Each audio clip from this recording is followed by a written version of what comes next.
Ерлік елдің қасиеті.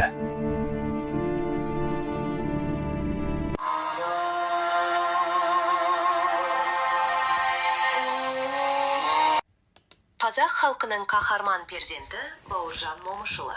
Ол 1910 жылы Жуалда дүниеге келген. Әскерге дейін ол мұғалім, аудандық қызметкер болды. Бірақ тағдыр оны әскери жолға жетеледі. 1936 жылдан бастап өмірін түгелдей армияға арнады. Табандылығы мен шеберлігі оны командир етті.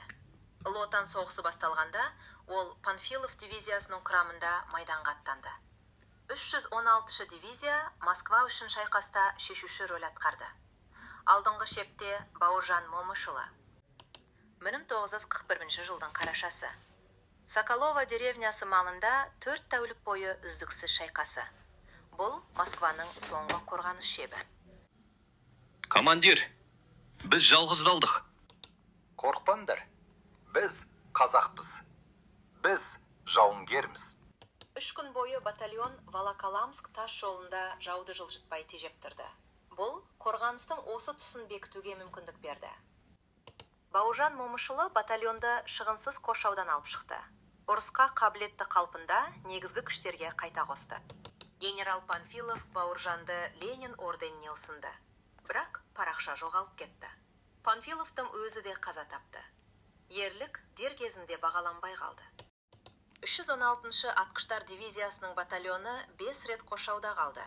Бірақ әр жолы шығынсыз аман шықты. Командир, бізді жау қоршады. Қоршау тұйық емес, ол сынақ. Біз жол табамыз.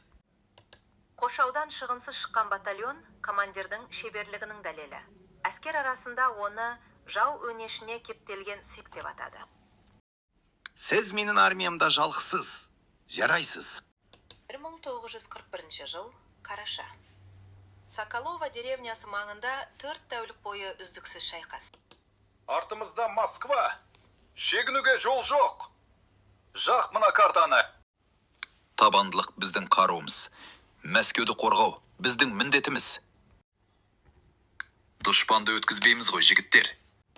Өткізбейміз. Крюкова түбінде жау маңдайын тасқа соқты. Бұл Москва қорғанысы үшін шешуші кезең еді. Қызыл армия Москва түбінде жойқын шабуылға шықты. Сол ұрыстардың бірінде Бауыржан Момышұлы жараланды. Бірақ ол ұрыс даласын тастамады. Командир, жаралысыз, демалыңыз. Жаралы болсам да, рухым аман. Табандылық бізді жеңімпаз етеді. Бірақ ол ұрыс даласын тастамады. 1,5 батальондай ғана күшімен Бауыржан дұшпанның резервін тас-талқан етті. 1200 гитлершіл жойылды. Ондаған техника істен шықты. 6 жол торабы жаудан тазартылды. Соколоваға резерв пен оқ-дәрі жеткізу мүмкіндігі жойылды. Капитан Бауыржан Момышұлы барлаушылар взводымен келе жатқанда 600 адамдық жау бөлімін кездестірді. 200-дей неміс фашист жойылды. Маңызды құжаттар қолға түсті. 50 жауынгердің 600 қарулы жауды талқандауы қайсарлықтың үлгісі. Бұл ерлік дер кезінде бағаланбады. Тек 1990 жылы ғана Бауыржан Момышұлына Кеңес одағының батыры атағы берілді. Мен запастағы полковникпін, бірақ дағдарыстағы азамат емеспін.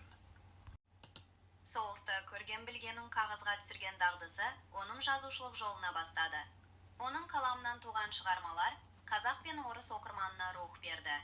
Батырдың тағдырына Совет одағының маршалы Жуковтың өзі алаңдады. Ол мемлекеттік сыйлықтың лауреаты, көптеген марапаттарға ие, халқының шын мәніндегі қаһарман ұлы. Бауыржан Момышұлы батырлық пен парасаттың символы. Оның ерліктері ұлт рухының көрінісі, өскелең ұрпаққа үлгі, өнеге.